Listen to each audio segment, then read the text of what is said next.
नमस्कार। 5 शहर 5 खबर देख रहे हैं आप। आपके साथ मैं हूं बबीता। तो 5 शहर 5 खबर में सबसे पहले बात करेंगे बड़ी खबर से। दिल्ली से ये खबर आ रही है। तो दिल्ली नगर निगम चुनाव को लेकर कांग्रेस ने बुधवार को अपना घोषणा पत्र जारी कर दिया है। तो पार्टी ने अपने घोषणा पत्र में फ्री आरओ वाटर देने के साथ ही अनाधिकृत कॉलोनियों का हाउस टैक्स माफ करने का ऐलान भी कर दिया है। तो उल्लेखनीय है कि एकीकृत नगर निगम के लिए मतदान 4 दिसंबर और मतगणना 7 दिसंबर को होने वाली है। तो राजधानी में 42 वार्ड अनुसूचित जाति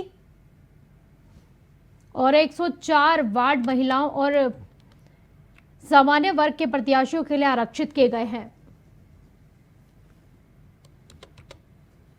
तो चुनाव में कुल 55,000 ईवीएम का उपयोग होगा, जिनमें प्रत्येक उम्मीदवार की तस्वीर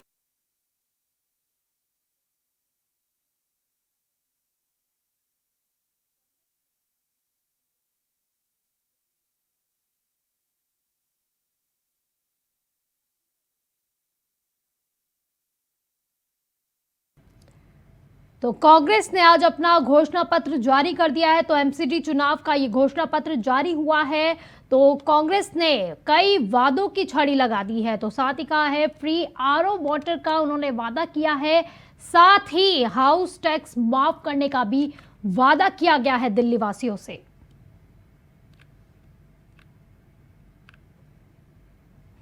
तो इसी पर ज्यादा जानकारी के लिए हमारे साथ हमारे संवाददाता नितिन चौधरी जुड़ गए हैं न्यूज रूम से लाइव।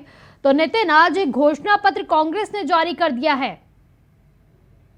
जी देखिए बबीता, बिल्कुल एमसीडी चुनावों की जैसे ही नज़दीकी आई है तो उसको देखते हुए आज कांग्रेस पार्टी ने भी अपने जो घोषणा पत्र है वो जारी कर दिया। कांग्रेस ने जो है साफ साफ ये जो कहा है कि जिस तरीके से 10 इस घोषणा पत्र में जो वादे हैं उन्होंने किए हैं कि पहले आम आदमी पार्टी ने इसका वादा किया था कि आम आदमी पार्टी की सरकार बनती है एमसीडी में तो एमसीडी के लिए पूरी तरीके से कार्य करेगी। लेकिन आज कांग्रेस ने अपने एमसीडी के जो वादे हैं घोषणा पत्र जारी किया है, उसमें जो 10 वादे उसमें जो कहा है कि जिस तरीके से है पहले कचरे से मुक्त किया जाएगा, डोर टू डोर गलियों में जो कचरा यहाँ पर था उससे कचरे को मुक्त किया जाएगा। साथ ही आरओ टैक्स का जो है यहाँ पर कहा है कि आरओ वाटर को लेकर यहाँ पर कहा गया है कि आरओ वाटर भी यहाँ पर जो पूरी तरीके से फ्री करा जाएगा। और साथ ही जो हाउस टैक्स रहते हैं कि हाउस टैक्स में दिल्ली के अंदर देने पड़ते थे, लेकिन हाउस टैक्स पे भी जो है पूरी तरीके से रोक लगा दी गई कि हाउस टैक्स भी नहीं देने पड़ेंगे। तो उसको देखते हुए कांग्रेस ने आज अपना जो घोषणा पत्र है वो यहाँ पर जारी किया है।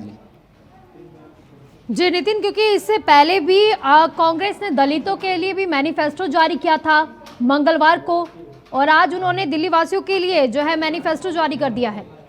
जी देखिए, बिल्कुल जिस तरीके से कांग्रेस ने जो है पहले दिल्ली वालों के लिए जो है मैनिफेस्टो जारी किया था, तो आज एमसीडी के चुनाव पूरी दिल्ली के लिए इन्होंने फ्री कर दिया गया, क्योंकि इसमें जो है 10 कांग्रेस के जो घोषणा पत्र थे। सबसे पहले जो है यहाँ पर बात की जाए संत रवि गुरु जो विशाल मंदिर दिल्ली के अंदर है उसको जो है साफ़ सफाई होनी चाहिए, उसको जो अच्छे तरीके से हो उसका जो बढ़ाया जाएगा। और साथ ही जो छठ पूजा को देखते हुए कि यहाँ पर जो घाट बनाए जाते थे छठ पूजा की, जो घाटों पर साफ़ सफाई नहीं होती थी, तो साफ़ सफाई को लेकर भी कांग्रेस ने साफ साफ कहा है कि छठ पूजा को लेकर यहाँ पर घाट बढ़ाए जाएंगे और घाटों पर जो शौचालय जो बने रहेंगे तो उनको जो अलग तरीके से शौचालय बनाए जाएंगे, क्योंकि लोग आते हैं छठ पूजा पे अपने पूजा पाठ करने के लिए। जब छठ पूजा के घाट जो है साफ नहीं मिलते तो उसको देखते कांग्रेस ने इसमें अपने घोषणा पत्र के अंदर छठ पूजा की बात की। रविदास मंदिर जो दिल्ली के अंदर है उसको जो साफ सफाई की बात की है, उसको जो अच्छी तरीके से रखा जाए। तो उसको देखते हुए कांग्रेस ने अपने 10 जो घोषणा पत्र थे उसमें जो है कहा है कि जिस तरीके से इसमें वादे जो किए जा रहे हैं कांग्रेस की तरफ से एमसीडी चुनावों को लगे होगी, एमसीडी चुनाव जैसे ही नजदीक आए तो कांग्रेस ने भी आज अपने जो है 10 घोषणा पत्र जो जारी किया, तो इसमें सबसे बड़े वादे किए हैं। लोगों से यही अपील की कि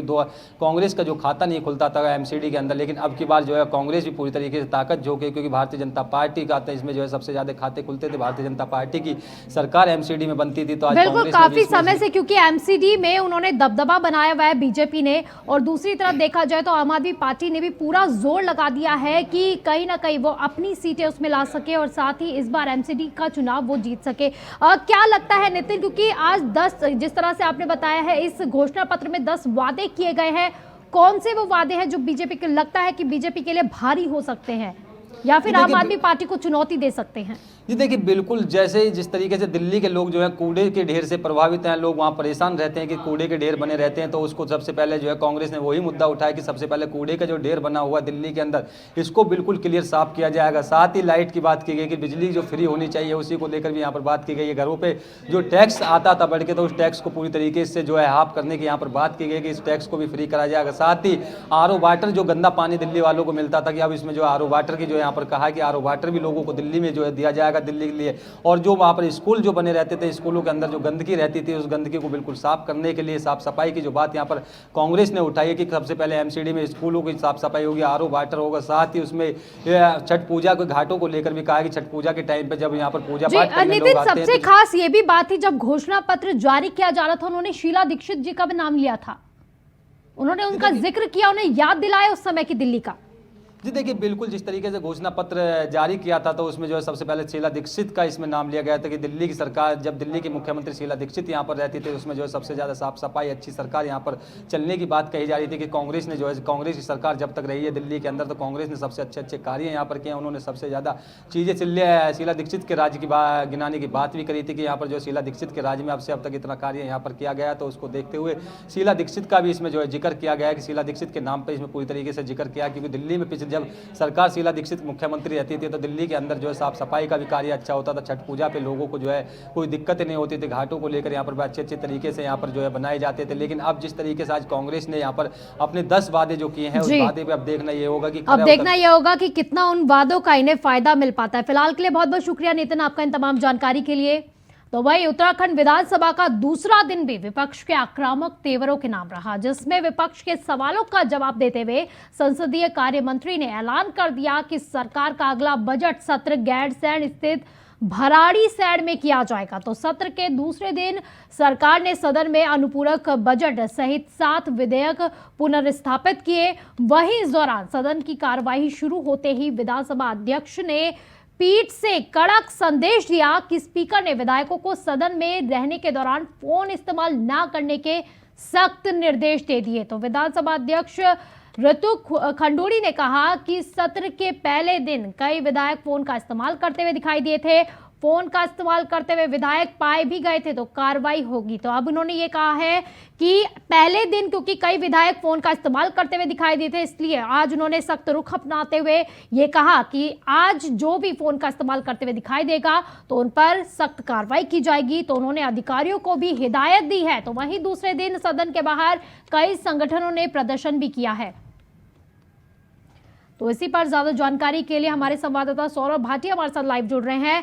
तो सौरभ, आज सत्र का, शीतकालीन सत्र का दूसरा दिन था, किस तरह से कार्रवाई देखने को मिली? देखिए, विधानसभा सत्र का आज दूसरा दिन रहा है, जहां पर जो है तमाम विधायकों ने यहां पर शिरकत की। मुख्यमंत्री सुबह की कार्रवाई में जरूर हिस्सा लेने पहुंचे थे। मुख्यमंत्री के द्वारा जरूर जो है तमाम विधायकों को एकजुट होते हुए जो है सदन की कार्रवाई में हिस्सा लेने की अपील भी की थी, जिसका फलस्वरूप जो है देखने को मिला। सदन जो है कई बार स्थगित जरूर किया गया, लेकिन अगर ओवरऑल की बात की जाए तो जो है बिल्कुल तालमेल के साथ जो है सदन की कार्रवाई चली। हालांकि विधायकों के द्वारा ये जरूर कहा गया कि विशेषाधिकार हनन के मामले में सरकार को जो है कठोर पहल करने की जरूरत है, जिससे जो है विधायकों के साथ उनके जो है अधिकारों को हनन ना हो। लिहाजा उस पर जो है खुद जो विधानसभा अध्यक्ष ऋतु खंडूड़ी, उन्होंने सरकार को निर्देश भी दिए कि विशेषाधिकार हनन के मामले में सरकार को गंभीरता लानी होगी, अन्यथा की स्थिति में इस प्रकार के जो विधायकों की मांग है या जो नियम 58 और 310 में जो चीज़ें उठ रही हैं वो जो है आगे भी उठती रहेंगी। लिहाजा जो है ऋतु खंडूड़ी के द्वारा सीधे तौर पर विधायकों से ये कहा कि विशेषाधिकार हनन के मामलों को जरूर जो विधानसभा के भीतर लाया है, लेकिन कहीं पर भी जो है इस तरीके की स्थिति पैदा ना हो जिससे जो टकराव जो है सत्ता पक्ष और विपक्ष में हो सके। जी सौरभ, तो आज कितने विधेयक पेश किए गए पटल पर, और साथ ही साथ ये भी जानना चाहेंगे क्योंकि सदन के अंदर तो हंगामा था ही, सदन के बाहर भी काफी हंगामा देखने को मिला। कई संगठनों ने आज प्रदर्शन किया। कौन कौन से संगठन थे जिन्होंने प्रदर्शन किया और क्यों प्रदर्शन किया गया, इस पर तमाम जानकारी दीजिए। देखिए, जो तमाम जो गैर राजनीतिक संगठन थे, तमाम जो है उनकी जो मांगे थी, चाहे पिछले दिनों की बात की जाए, बीते रोज की, तो परिवहन विभाग के जो कर्मचारियों के द्वारा एक आंदोलन किया गया था, जिसमें उनके द्वारा टैक्स माफ़ी की बात की जा रही थी, तमाम जो है वेतन विसंगतियों की मांग की जा रही थी, तमाम जो ऐसे शासकीय विद्यालयों के शिक्षक थे जिनकी जो मांगे लंबे समय से जो लंबित पड़ी हैं। इसके साथ ही जो तमाम ऐसे छात्र थे जो लगातार जो है बेरोजगारी का दंश झेल रहे थे। यूकेएसएससी मामले में जो छात्रों के द्वारा बाकायदा जो प्रदर्शन किया गया, आंदोलन किया गया, सरकार से मांग की गई जो नियुक्तियाँ सही थी उनको जो है उस पर आगे काम होना चाहिए था, लेकिन जो उनको भी रोक दिया गया जो सही नहीं है, जिससे कहीं ना कहीं छात्रों का उत्पीड़न भी हो रहा है। वहीं जो है सदन के भीतर की अगर बात की जाए तो कानून व्यवस्था के मुद्दे पर सरकार को जो है विपक्ष ने घेरा। इसके साथ ही जो यूके SSS मामले में सीबीआई जांच की जो मांग थी, इन तमाम मुद्दों पर जो है सरकार को घेरने का काम जी, किया। विपक्षियों की तरफ से ये कहा जा रहा था कि कई मुद्दों को लेकर सरकार ने चुप्पी साध ली थी, कई मुद्दों पर सही से जवाब नहीं दे पाई थी, तो वहीं सरकार के द्वारा ये आरोप लगाया जा रहा था कि विपक्ष अपना होमवर्क नहीं करके आए हैं। तो कौन कौन से वो सवाल थे जिसके द्वारा घेरा गया है आज सरकार को? देखिए, ऐसे तमाम जो है मंत्रियों के सवाल थे, चाहे वो शिक्षा विभाग की बात की जाए आज, क्योंकि शिक्षा विभाग का दिन था, तो विधायकों के विपक्ष के ही नहीं अपितु जो है सत्ता पक्ष के विधायकों के द्वारा भी तमाम ऐसे सवाल पूछे गए जिसमें जो है खुद सरकार के मंत्री गिरते हुए दिखाई दिए। हालांकि जो सरकार की तरफ से ये कहा गया कि विपक्ष जो एकजुट नहीं होता, अलग अलग तरीके के सवाल पूछता है जो सही नहीं है, जो सवाल आते हैं उन पर ही जो आगे की अगर जो है बहस हो तो ज़्यादा बेहतर है, अन्यथा की स्थिति में इस तरीके के हालात होते हैं जिस पर जो है विपक्ष ये जरूर कहता है कि बिना होमवर्क के मंत्री आते हैं और जिसके चलते जो सरकार की फजीयत होती है। जी सौरभ, आज महिलाओं के आरक्षण को लेकर भी विधेयक पेश किया गया है। बिल्कुल, देखिए महिला जो है आरक्षण को लेकर विधेयक जो है पेश किया गया, बाकायदा उस पर जो है लगातार चर्चा भी हुई है। उसको लेकर जो है जहां पर लगातार जो सरकार से ये मांग उठ रही, क्योंकि 2001 से लेकर अब तक जो है इस तरीके का मामला जो है जो महिलाओं को आरक्षण मिल रहा था नौकरी में, वो जो है बीच में रुका दिया गया था, जिसके बाद जो सरकार जो अध्यादेश लाकर जो इस मामले पर जो है एक ठोस पहल की है, जिसके चलते जो है महिलाओं में खुशी की लहर भी और राज्य में जो इस चीज़ का स्वागत भी किया गया है। जी चलिए, बहुत बहुत शुक्रिया सौरभ आपका इन तमाम जानकारी के लिए। तो वहीं उत्तर प्रदेश में उपचुनाव के लिए वोटिंग से पहले नेताओं की बयानबाजी काफी ज्यादा चर्चाओं में है। तो वहीं समाजवादी पार्टी के दिग्गज नेता आजम खां के बयान भी अब सुर्खियां बटोर रहे हैं। तो अब एक बार फिर से सपा नेता ने फिर विवादित बयान दे दिया है। तो पूर्व विधायक का ये बयान रामपुर उपचुनाव में प्रचार के दौरान आया है। तो आजम खां ने कहा, जो आज हमारे और तुम्हारे साथ हुआ है, 4 सरकारों में अगर मैंने ऐसा किया होता तो बच्चों तुम्हारी मुस्कुराहटों की कसम खाकर कहता हूं कि बच्चा मां के पेट से पैदा होने से पहले पूछता है कि पूछ लो आजम खां से कि बाहर निकलना है कि नहीं। हालांकि इससे पहले भी सपा नेता ने कहा था कि मेरी मौत चाहते हो तो मार लो मुझे, तो मुझे यहाँ गोली मार दो, खुदा की कसम वो मौत मेरी जिंदगी की तकलीफों से सस्ती होगी। तुम्हें मालूम है हम जुल्म के कितने पहाड़ सह रहे हैं, हम पर हंसो, बेच दो अपना ज़मीर, बेच डालो उनके टके के लिए और बता डालो इन अफसरों को जो हमारी बर्बादी चाहते हैं। ये जलसा नहीं है, तुमसे इंसाफ लेने आया हूं। तो ये सब कहा गया है आजम खां द्वारा।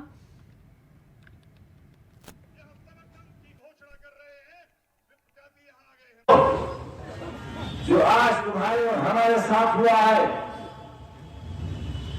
4 सरकारों में अगर मैंने ऐसा किया होता तो बच्चों तुम्हारी मुस्कुराहटों की कसम खाकर कहता हूं, बच्चा मां के पेट से पैदा होने से पहले ये पूछता कि पूछ लो आजम खां से बाहर निकलना भी है या नहीं। तो आजम खां का बयान सुना रहे थे आपको, जहां पर उन्होंने कहा बच्चा पैदा होने से पहले पूछता है आजम खां से पूछो बाहर आना है या फिर नहीं। तो इसी पर ज़्यादा जानकारी के लिए हमारे साथ हमारे संवाददाता अखंड प्रताप शाही लाइव जुड़ गए हैं। तो अखंड, आज आजम खां का विवादित बयान सामने आया, हमने भी सुना। बिल्कुल, ये बड़ा दिलचस्प होता जा रहा है जैसे जैसे चुनावों के दिन करीब आते जा रहे हैं। 5 तारीख को चुनाव है, 3 तारीख को चुनाव प्रचार शाम 5 बजे तक ख़त्म हो जाएगा। और उससे पहले जिस तीखे तेवर के साथ जो आजम खान जाने जाते थे, वो पूरी अपनी रॉ में दिखाई दे रहे हैं, मेहनत करते हुए दिखाई दे रहे हैं। लेकिन मेहनत के साथ साथ वो तंज करने में, वो जो तीखापन है, वो जो हमला करने के लिए इमोशनल कार्ड है, वो सारे कार्ड आजमा जा रहे हैं। और कभी वो अखिलेश यादव को और जयंत चौधरी को आने से पहले इस बात पे सवाल खड़े करते हैं कि यहाँ आ ही क्यों रहे हैं, यहाँ चुनाव हो रहा है क्या। तो ये इस तरीके से सवाल भी खड़े करते हैं। दूसरी तरफ वो ये भी कहते हैं कि इस्लाम में खुदकुशी हराम है, वरना अब तक मैं जिंदा नहीं होता। तो इस तरीके के इमोशनल कार्ड्स वो खेल रहे हैं, तमाम सारी चीज़ों अपने ऊपर जुल्म और तमाम ज़्यादतियों की बात वो कर रहे हैं। और ये जताने की कोशिश कर रहे हैं कि उनके लोग जो ख़ास तौर पे वो कहते हैं एक वर्ग विशेष के लिए, उनके लोग इसका बदला ज़रूर लें। बदला लेने के लिए अभी फ़िलहाल वोट आपको करना होगा। तो ये बहुत सारी चीज़ें हैं जो इमोशनली लोगों को कनेक्ट करने की कोशिश होती है। इमोशनल कार्ड खेलना तो सही है, लेकिन ये किस तरह का विवादित बयान हुआ कि बच्चा माँ के पेट से पैदा होने से पहले पूछता है कि पूछ लो आजम खां से कि बाहर निकलना है क्या या है कि नहीं निकलना है। तो ये किस तरह का बयानबाजी सामने आई है? दरअसल आजम की एक शैली है, बड़ी ही अलग शैली है वो। यही एक शैली ऐसी है जो अक्सर उन्हें विवादों में ले आती है। कभी वो कश्मीर को भारत का अंग मानने से ही इनकार कर देते हैं और इसको लेकर तमाम देश भर में थू होती है उनके बयान पे। तो इस बार भी जो बयान आया है, ये बयान कुछ इसी तरीके से है। जब वो अपने ऊपर हुए जुल्म और ज्यादतियों की बात कर रहे थे, तो बात करते करते उन्होंने जो दलील दी कि अगर 4 बार हम सरकार में रहे और हमने ऐसा कुछ किया होता तो बच्चा पैदा होने से पहले ये पूछता कि हम बाहर आए या ना आए। ये जो बयान है, ये बयान अपने आप में बताता है कि वो किस मिजाज के नेता हैं, वो किस मिजाज के आदमी हैं। और अगर उनके साथ नाइंसाफी हो रही है तो बातें कहने लेकिन अखंड, उन्हें ये भी भूलना नहीं चाहिए कि इन्हीं बयान की वजह से वो जेल के पीछे भी पहुंचे थे। देखिए, सिर्फ ये बयान जेल के पीछे पहुंचाने का कारण नहीं बने, उसके पीछे बहुत सारी उनकी कारगुजारियां रही हैं। बहुत सारे लोगों ने गवाही दी है, उनके ऊपर हुए जुल्म की तमाम काली स्याही जो पोती गई है लोगों के चेहरे पे, वो चेहरे लेके लोगों ने सामने आके पुलिस में शिकायत की। और फिर उसके बाद जब पड़ताल हुई तो तब उस तह दर उनकी कुल्ती चली गई। जो छापे पड़े हैं, छापे अलमारी, जो किताब दीवारों के पीछे जिस तरीके से उन्होंने छुपा रखे थे सरकारी किताबों को, जो सरकारी लाइब्रेरियों से निकाले गए थे उसको छुपा रखे थे, वो तक बरामद हुए। तो बहुत सारी चीज़ें आजम खान बेदाग नहीं है, और या फिर ऐसा नहीं है कि सिर्फ उनके बयान से ही लोग कनेक्ट कर लेंगे। लेकिन ये चूंकि चुनाव चल रहा है, चुनाव में हर हथकंडे अपनाने की आज़ादी है और वो सारे हथकंडे अपनाने में कोताही नहीं बरत रहे। जी चलिए, बहुत बहुत शुक्रिया आपका इन तमाम जानकारी के लिए अखंड। तो वहीं खतौली उपचुनाव के लिए राजनीतिक दलों ने ताकत झोंक दी है। तो एक तरफ भाजपा के लिए सीएम योगी आदित्यनाथ ने जनसभा की, तो दूसरी तरफ गठबंधन के लिए रालोद अध्यक्ष जयंत सिंह 13 गांव में नुक्कड़ सभा करने पहुंच गए। तो सीएम योगी आदित्यनाथ की जनसभा में मंच से खूब सियासी शब्द बांट चलाए गए। यही नहीं, जनसभा के दौरान पूर्व मंत्री धर्म सिंह सैनी को समाजवादी पार्टी छोड़कर भाजपा की सदस्यता ग्रहण करनी थी, लेकिन ऐन वक्त पर बीजेपी ज्वाइनिंग रद्द हो गई। तो यहां मंच से जनता को संबोधित करते हुए सीएम योगी आदित्यनाथ ने कहा कि खतौली क्रांतिकारियों की धरती है। जब कवाल का बवाल हो रहा था, महीनों का कर्फ्यू था, तब लोकदल के नेता कहां चले गए थे। तो इसी पर ज्यादा जानकारी के लिए हमारे साथ हमारे संवाददाता आशुतोष मिश्रा जुड़ गए हैं लाइव। तो आशुतोष, खतौली में आज सीएम योगी आदित्यनाथ काफी गरजे।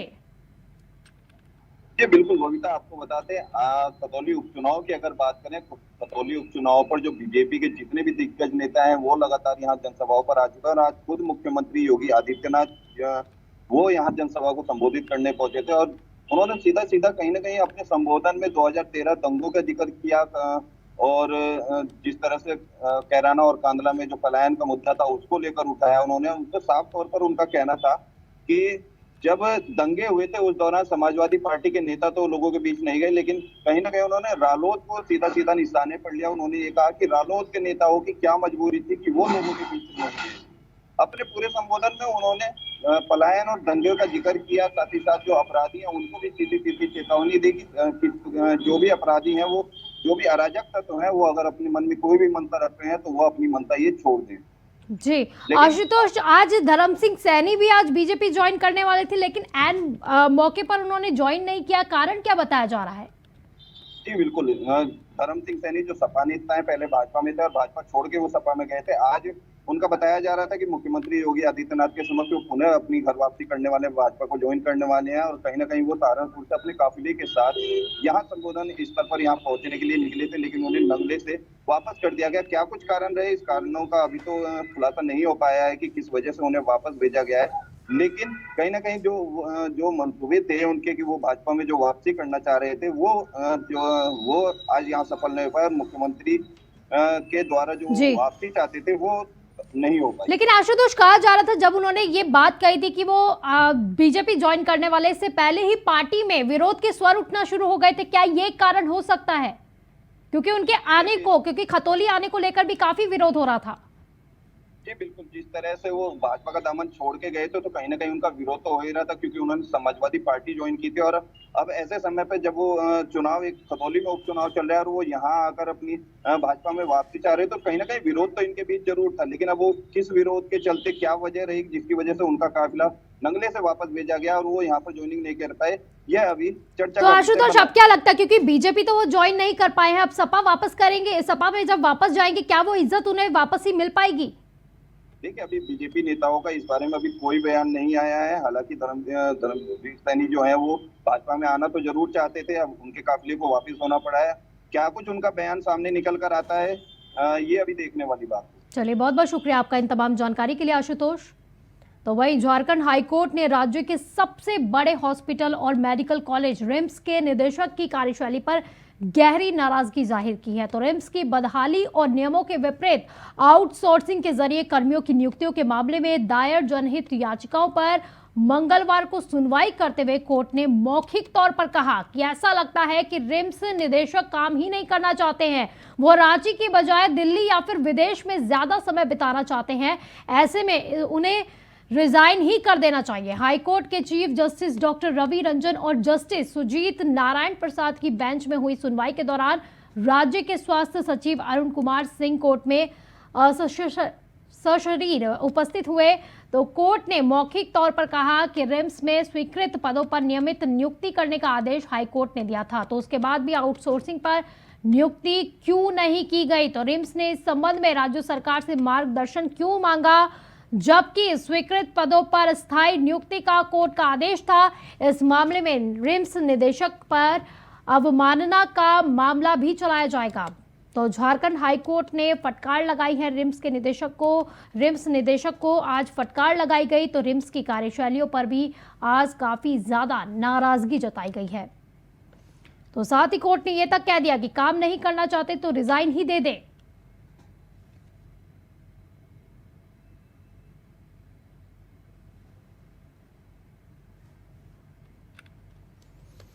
तो इसी पर ज्यादा जानकारी के लिए हमारे साथ हमारे संवाददाता राकेश कुमार जुड़ गए हैं लाइव। तो राकेश, कुछ समय पहले रिम्स हॉस्पिटल से एक घटना सामने आई थी, उसके बाद आज झारखंड हाईकोर्ट ने भी फटकार लगा दी है।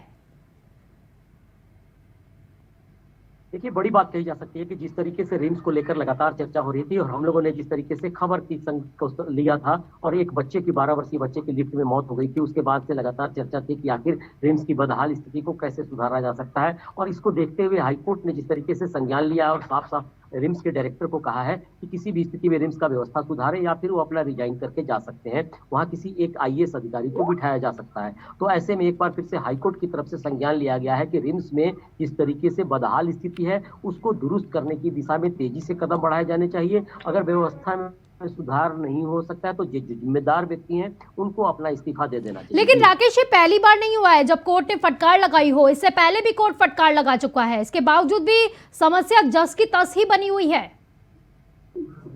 देखिए, बड़ी खास करके विडंबना है राज्य में कि जिस तरीके से लगातार कोर्ट की मॉनिटरिंग चलती है, तमाम जो बड़े अधिकारी हैं उनकी मॉनिटरिंग चलती है और इसके बावजूद भी व्यवस्था में सुधार नहीं हो पाता है। तो कल कोर्ट ने जिस तरीके से कहा था उसके बाद से जो सचिव है विभाग के उनको भी बुलाया गया था। और खास करके आज की बात की जाए तो आज प्रेस कॉन्फ्रेंस होना था रिम्स के डायरेक्टर की तरफ से कि सारी व्यवस्था को सुधार लेने को लेकर के, लेकिन फिलहाल प्रेस कॉन्फ्रेंस को भी कैंसिल कर दिया गया और मीडिया से भी बातचीत करने से कोई सबों ने मना कर दिया है। तो अभी फिलहाल की बात की जाए तो व्यवस्था को लेकर अभी भी सवाल खड़े हुए हैं कि आखिर सारी व्यवस्था कैसे दुरुस्त होगी। जी, कोर्ट ने ये भी कहा है राकेश के रिम्स में स्वीकृत पदों पर अगर नियमित नियुक्तियों का जब आदेश खुद कोर्ट ने दिया है, उसके बावजूद भी आउटसोर्सिंग पर नियुक्ति क्यों की गई है?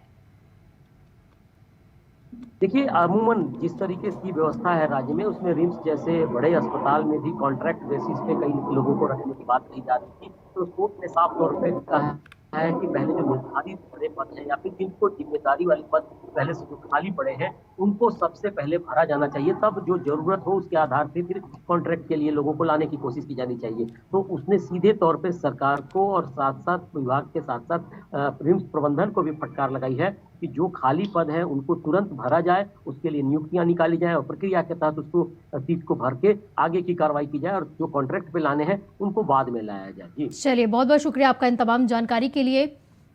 तो बुलेटिन में फिलहाल के लिए बस इतना ही। आप देखते रहिए इंडिया वॉइस। नमस्कार।